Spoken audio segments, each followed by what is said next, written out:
नमस्कार मेरे प्यारे दोस्तों, मैं हूं लालता मिश्रा और आप सुन रहे हैं परमात्मा के गीत। इसमें मेरे प्यारे दोस्तों, आज मैं आप लोगों को भगवान द्वारिकाधीश और उनकी पत्नी सत्यभामा की कथा सुनाने जा रहा हूं। आप लोग ध्यानपूर्वक सुने किस प्रकार से सत्यभामा ने भगवान श्री कृष्ण का दान कर दिया था। तो एक बार की घटना है ये। द्वारिकाधीश में घूमने के लिए द्वारिकापुरी में आते हैं देव ऋषि नारद जी। नारद जी आए तो सत्यभामा ने, भाई नारद जी कोई मामूली साधारण ऋषि नहीं थे, देव ऋषि थे। वो देव लोकों में भी घूमते रहते थे, तो हर कोई उनसे मिलना चाहता था और हर किसी के भीतर हजारों प्रश्न होते थे जो वो नारद जी से पूछ सके। इसलिए नारद जी बहुत ही बहुमूल्य ऋषि थे। तो जब द्वारिका में नारद जी आए तो चारों तरफ हल्ला हो गया, नारद जी आए हैं, देव ऋषि नारद जी आए हैं। देव ऋषि नारद जी, सभी नर नारी दौड़े उनकी तरफ। तो सत्यभामा भी गई। सत्यभामा ने जाके पूछा कि हे प्रभु, यदि मैं ऐसा क्या करूं कि जो मैं श्री कृष्ण को ही हर जन्म में पति रूप में पाऊं? ऐसा मैं क्या करूं जो मुझे हर जन्म में ही मेरे सांवरे कृष्ण मुझे हर जन्म में मिले। ये भाई सत्यभामा को नारद जी बताने लगे। उन्होंने कहा कि देवी, ऐसा शास्त्रों में कहा जाता है कि जो भी अभीष्ट वस्तु आपको चाहिए आप उसका दान कर दीजिए। जिस भी चीज़ का आप दान करेंगी वो आपको हर जन्म में मिलता रहेगा। बोले अच्छा महाराज। बोले फिर अगर मुझे श्री कृष्ण को ही हर जन्म में पाना है तो फिर क्या मैं दान करूं? तो उन्होंने कहा कि फिर तो देवी आपको श्री कृष्ण का ही दान करना पड़ेगा, और कोई ऐसी वस्तु नहीं है जो श्री कृष्ण को यदि आपको पाना है तो श्री कृष्ण को ही दान करना पड़ेगा। बोले महाराज वो कैसे होगा? बोले संकल्प करके दान कर दो, और कैसे होगा। भाई सत्यभामा ने कुछ सोचा नहीं, कुछ विचारा नहीं, और संकल्प किया और श्री कृष्ण का दान कर दिया। अब तो नारद जी बहुत खुश हो गए। बोले देवी कहाँ है श्री कृष्ण, लाओ दो हमें। बोले महाराज क्या देना भी पड़ेगा क्या? बोले और अब तो आपने उनका दान कर दिया हमें, अब वो हमारे हो गए, हमारे दास हो गए, हमारे सेवक हो गए। अब वो जो चीज़ दान की जाती है, जिसको दान करते हैं वो वस्तु उसकी हो जाती है। इसलिए आपने अब कृष्ण का दान कर दिया, कृष्ण तो अब हमारे हो गए। कहाँ है कृष्ण, बुलाओ। अब तो सत्यभामा बड़े चक्कर में पड़ी। महाराज ये तो कृष्ण को पता भी नहीं, हमने उनका दान कर दिया। अब तो बड़ी दुखी हुई सत्यभामा, पैरों में गिर पड़ी नारद जी के, क्षमा करो महाराज, हमसे तो बहुत बड़ी गलती हो गई, भूल हो गई। बोले कुछ नहीं देवी, भूल कुछ नहीं हुई, आपने तो दान कर दिया है कृष्ण को। बेशक आपको हर जन्म में वो मिलेंगे, लेकिन अब इस जन्म के लिए आपने उनको हमें दान कर दिया, अब दे दो, कहाँ है वो। भैया जब ये बात कृष्ण को पता चली, कानों कान खबर पहुंच गई कृष्ण तक।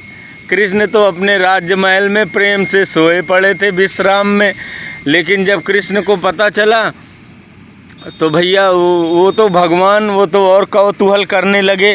वो तो लीला करने में माहिर ही हैं, लीलाधर हैं। उन्होंने और लीला दिखाना शुरू कर दिया लोगों को। भैया आके नारद जी के चरणों में गिर पड़े। बोले धन्य महाराज, आज से मैं आपका सेवक हूँ और आप हमारे स्वामी हैं, चलो कहाँ चलना है। भैया भगवान नारद जी तो लेके चल दिए कृष्ण भगवान को, और भगवान लीलापति ऐसी लीला करने में बहुत ही माहिर हैं। वो तो उन्होंने खेल में शामिल हो गए। बोले चलो महाराज, चल दिए नारद जी के साथ। अब तो सत्यभामा उनके पैरों में गिर पड़ी, पैर ही ना छोड़े। बोले महाराज तुम नहीं लेके जा सकते हो, हमारे स्वामी हैं, हमारे और 3 देवियां हैं, वो सब क्या कहेंगे, पूरा देश मुझे धिक्कारेगा, सब थू थू करेंगे मेरे ऊपर महाराज कि इनने कृष्ण का ही दान कर दिया। मुझे क्षमा करो, ऐसा कोई उपाय बताओ जिससे मुझे इस दान से मुक्ति मिले। बोले देवी एक ही उपाय है कि तुम्हें इनके बराबर कुछ ना कुछ दान करना पड़ेगा। अब इनका तो आपने दान कर दिया, अब इस हिसाब से ये तो हमारे हुए, लेकिन मैं तुम्हारी दीन दशा पे दया खाके मैं तुम्हें क्षमा करता हूँ। जाओ तुम इनके बराबर कोई भी वस्तु हमें दे दो, मैं तुम्हें कृष्ण भगवान को लौटा दूँगा। सत्यभामा ने कहा, अब कृष्ण भक्त के बराबर क्या मैं वापस करूं? अब जब कृष्ण के बराबर ही कुछ वापस करना है तो कुछ बहुमूल्य चीज़ वापस करता हूं। कुछ उनके भीतर घमंड आ गया। सत्यभामा पहले से भी घमंडी थी। उनके भीतर घमंड आ गया कि क्यों ना मैं कृष्ण के बराबर बहुमूल्य हीरे मोती जवाहरात का दान करूं। द्वारिका में किसी चीज़ की कमी है क्या? तो भैया एक पलड़े पे ले जाके कृष्ण भगवान को बैठा दिया और दूसरे पलड़े पे खूब हीरे मोती जवाहरात जितने भी द्वारिका के राजभवन में थे सब लाके उसके ऊपर रखना शुरू कर दिया। सत्यभामा ने आदेश दिया कि जितने भी बहुमूल्य आभूषण हैं सब लाके रख दो, कि भाई कृष्ण की बराबरी इतने अनमोल हीरे जवाहरातों से होने चाहिए। भैया सब चीज़ें लाके रखना शुरू कर दिया, पर कुछ भी उठने को तैयार ही नहीं। पूरा द्वारिका का राजभवन हीरे जवाहरातों से खाली हो गया, पर कृष्ण भगवान का पलड़ा ज्यों का त्यों वैसे ही रखा पड़ा। अब तो भैया सोने चांदी भी रखने लगे, बोले ये भी रखो। सोने चांदी जितने भी आभूषण थे वो भी सब रख दिया, जितने राज रानियों के आभूषण थे वो भी सब उतार के रख दिया। पूरा खजाना खाली हो गया, लेकिन कृष्ण भगवान तो रत्ती भर भी ना हिले। नारद जी बोले कि देवी तुम कुछ नहीं दे पाओगी। उन्होंने फटाफट कृष्ण से कहा, तुम ऐसा एक काम करो, उतरो, दोपहर बीती जा रहे, मुझे बहुत तेज़ की भूख लगी है और तुम्हारी बराबरी कुछ नहीं कर पाएंगे लोग, उतरो तुम। भैया जल्दी से कृष्ण भगवान को उतारा, बोले चलो हमारे साथ, मुझे भूख लग रही है, कहीं चल के प्रेम से रोटी बनाएंगे और पाएंगे और फिर देखेंगे आके, जब बाद में ये लोग अपनी व्यवस्था करें तब तक, मुझे तो भूख के मारे मैं मरा जा रहा हूँ। नारद जी भैया लेके कृष्ण भगवान को, और भैया सत्यभामा बोली, महाराज यहीं मैं तुम्हारे खाने पीने की व्यवस्था कर रही हूँ। बोले नहीं नहीं, मैं साधु संत विरक्त महात्मा हूँ, मैं किसी दूसरे के यहाँ नहीं पाता हूँ, मैं अपना खुद बनाता हूँ, उसके बाद भगवान का भोग लगा के तब पाता हूँ मैं देवी, किसी राजा महाराजाओं के घर का नहीं पाता हूँ मैं तो। अब बोले ठीक है महाराज, आप मेरे घर का नहीं पाओगे, अपने हाथ से ही बना लेना, लेकिन यहीं रुक जाओ। यहीं बोले मैं राजमहल में भी नहीं रुकता हूँ, 2 घड़ी से ज़्यादा मैं कहीं रुक नहीं पाता हूँ, मुझे तो श्राप है देवी, मैं 2.5 घड़ी से ज़्यादा कहीं रुकता ही नहीं हूँ, इसलिए मुझे तो जाने दो। बोले महाराज अच्छा, सामने ही वृक्ष है पीपल का, उसके नीचे रुक जाओ, यहीं रुके रहो, तुम मेरे प्रभु को लेके कहाँ ले जाओ, मेरी आँखों से दूर मत करना, मुझे बड़ा अपराध लग जाएगा। बोले ठीक है देवी, फिर यहीं तुम ले आओ। बढ़िया सीधा पिसान वहीं ले गए। अब कृष्ण भगवान तो आटा गूँध रहे हैं, नारद जी चूल्हा जला रहे हैं।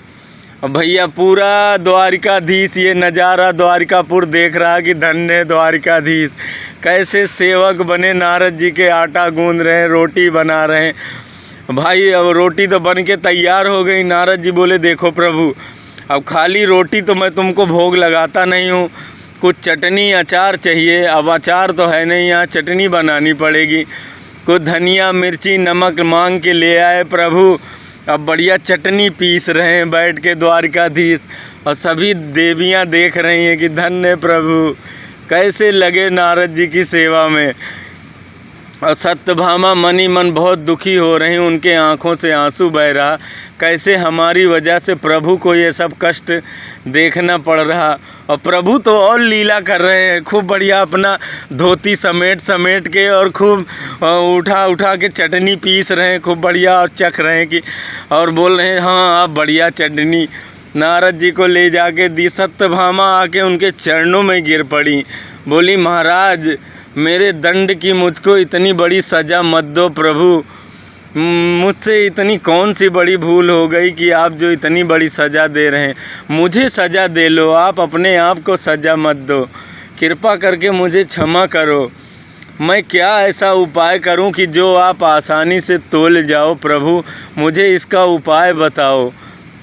भगवान ने कहा मैं क्या उपाय बताऊं देवी, जाके रुक्मिणी जी से पूछो, बड़ी जनी से।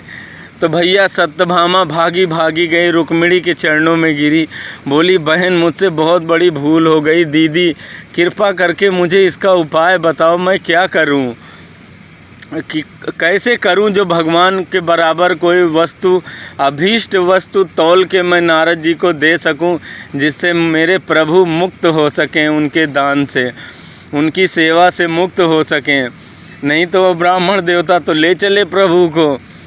तो भैया रुक्मिणी ने कहा कि तुम देवी एक तुलसी का पत्ता तोड़ के ले जाके प्रेम से रख देना, भगवान उसी पे समर्पित हो जाएंगे। भैया दौड़ी दौड़ी गई वहाँ पे और उन्होंने जाके, सत्यभामा ने एक तुलसी का पत्ता तोड़ा है प्रेम से और ले जाके, जैसे ही इतने हीरे जवाहरात सोने चांदी के आभूषणों के ढेर लगे, उससे प्रभु नहीं तौल रहे, और जैसे ही एक तुलसी दल का पत्ता रख दिया, भगवान उसी पे तुल गए, उसी पे समर्पित हो गए प्रभु। भगवान तो एक तुलसी दल पे समर्पित हो जाते हैं मेरे प्यारे दोस्तों।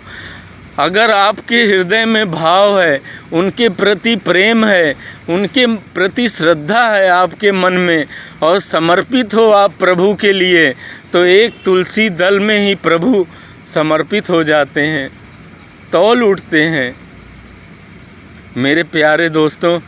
तब नारद जी ने कहा कि ठीक है देवी, मैं प्रसन्न हुआ। और फिर नारद जी बोले देवी मैं तो विरक्त हूँ, और मैं जो कुछ पाता हूँ वो सब प्रभु को समर्पित कर देता हूँ, इसलिए ये सारी वस्तु जो आपने हमें दी है, मैं ये सब अपने प्रभु को समर्पित कर देता हूँ। उन्होंने वो सारे हीरे जवाहरात सोने चांदी के आभूषण सब वहीं द्वारिकाधीश को ही समर्पित कर दिया। बोले हमारे तो यही ठाकुर जी हैं, उन्हीं को सब समर्पित करके नारद जी तो प्रेम से बीड़ा बजाते हुए श्रीमन्नारायण नारायण नारायण श्रीमन्नारायण नारायण नारायण, ओ भज मन नारायण नारायण नारायण श्रीमन्नारायण नारायण नारायण। वो तो नारायण नारायण कहते हुए चले गए। तब जाके सुभद्रा को ज्ञान की प्राप्ति हुई कि प्रभु भाव से मिलते हैं, अहंकार से नहीं मिलते, वो तो प्रेम से मिलते हैं, सोने चांदी हीरे जवाहरातों से नहीं तुलते, प्रभु तो प्रेम के भूखे हैं मेरे प्यारे दोस्तों। ऐसी और कथा सुनने के लिए आप हमारे चैनल को सब्सक्राइब कर लीजिए, और आपको ये वीडियो पसंद आई हो तो एक लाइक ज़रूर करना। हम फिर मिलेंगे आपको अपने अगले वीडियो में, तब तक के लिए जय श्री राधे कृष्ण।